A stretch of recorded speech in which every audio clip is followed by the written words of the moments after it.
Hi, my name is Jeff Crook. I'm an independent filmmaker and I teach at ACTvF right now.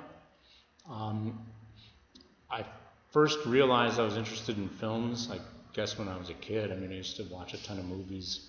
My dad would take me to a lot of movies.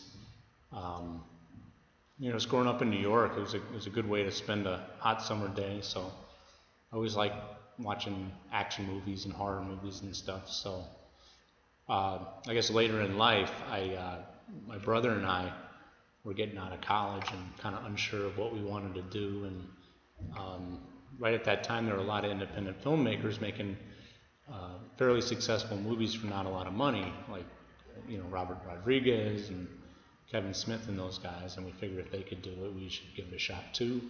So we did, and started making some bad movies and loved the process, so we just stuck with it, and eventually made it to the point where we were making a little bit of money at it. And it also got us into other things like commercials and more profitable lines of work in the industry. The films I'm most proud of would probably be a movie called The Fittest, which is a little sick comedy we directed, very dark comedy. And it did very well at festivals, but didn't have any big names in it, but it's just a movie I like a lot. And a movie called Salvage, which is kind of a Twilight Zone horror movie that we did. That was went to Sundance. It got limited theatrical distribution, so it was pretty successful. And how would you say your overall experience with production went? Okay, my overall experience with production is that I love shooting. It's a blast to shoot. I think it's endlessly challenging. It's creative. The part of the process I don't like is trying to raise money and shopping films around. It makes me want to shoot myself. But if it was just a matter of having money and resources to make movies, it would be paradise for me. I love shooting. I like editing. I like writing. All the creative sides of it I like a lot. And even some of the nuts and bolts stuff I like a lot about it as well.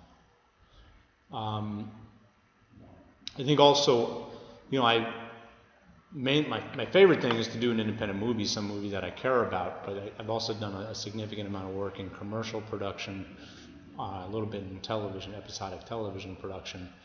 And I would say commercials are not as fun, but I still like it. It's still creative. It's still kind of an interesting box to work in. And it's a good way to support yourself, I suppose, while you put together more self-indulgent projects.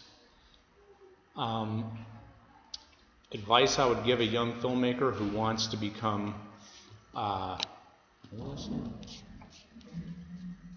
I can't see that. Okay, advice I would give a young filmmaker who wants to become better and upload their videos to share with the world via YouTube. You got to practice it. You got to study it a lot. It's really hard. It's not just hard to do, to have the kind of backbone and the endurance to stick through a feature-length film, which is really hard. That weeds out most people immediately. It's just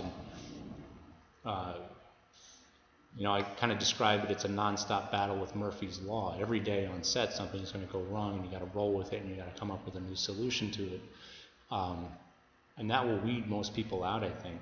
And just the length of it, you got to write the script, you got to get some financing, you got to talk people into doing it, then you got to do all the creative work of actually making it, then post-production, and then after that, you got to sell the thing and shop it around. Which is really where, most independent filmmakers start out. As you get a track record, you can get more people to help you with that process. But that's such a hard process. So you have to have a lot of endurance and be able to put up with a lot of bullshit. And I would say you have to be thick-skinned, because generally all the early stuff you're going to do is going to be bad. There's almost nobody who comes out of nowhere and makes a great work of art. It just doesn't happen. So you have to be thick-skinned enough to take criticism and learn from that criticism to get better at it. So those are two things I would say are important for an independent filmmaker. Yeah?